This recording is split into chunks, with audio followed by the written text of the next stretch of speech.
Welcome to Reviews Nooz series titled Reviews Nooz, Vintage Clips, New Opinions. Okay, let's jump into this clip. This kid causes the problem and still gets rewarded. As this scene starts, Buster sneaks into the kitchen while the caretaker is asleep.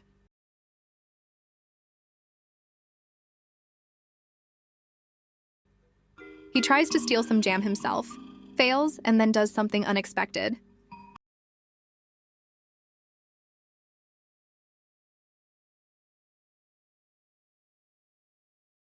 He invites a tramp inside to help him get it.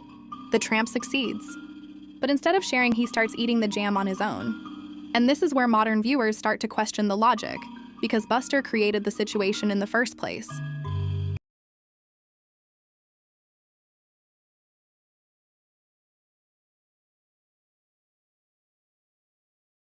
Instead of taking responsibility, Buster leaves,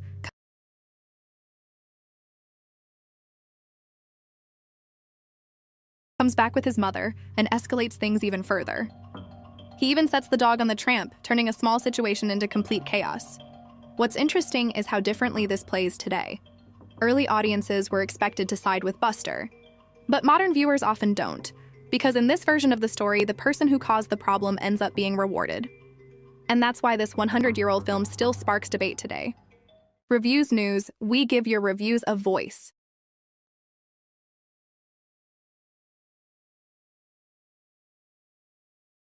Three, two, one, and we're on. Welcome to Reviews Nooz, Vintage Clips, New Opinions, where we analyze old footage through a modern lens. This is a series, guys. You're going to see a series of these videos coming up, and I cannot wait. This particular video is one of the early examples of a U.S. president using film to influence public opinion, and most people don't even realize it. This footage shows Theodore Roosevelt during the World War I era.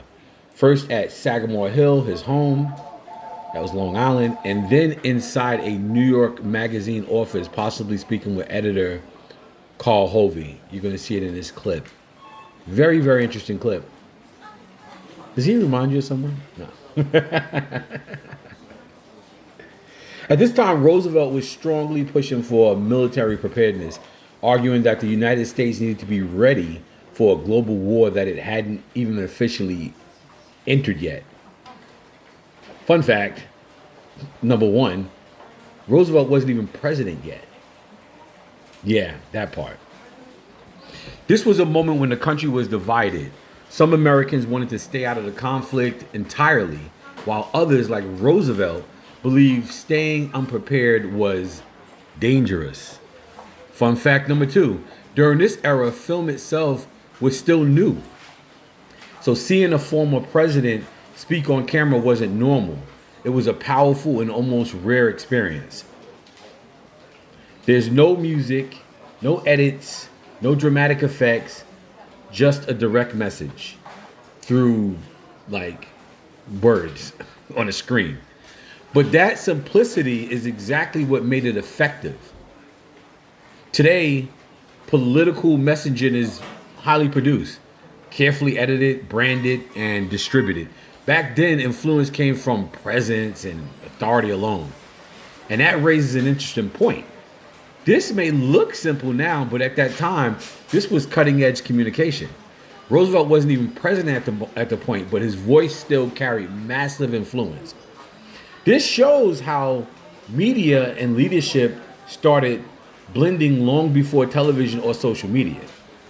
So the question becomes, was this just information just being shared, or early form of propaganda? And that's why even a 100-year-old footage like this still matters today. Check it out. Very interesting. Reviews Nooz, where old clips meets new opinions. Stay tuned for more rare footage.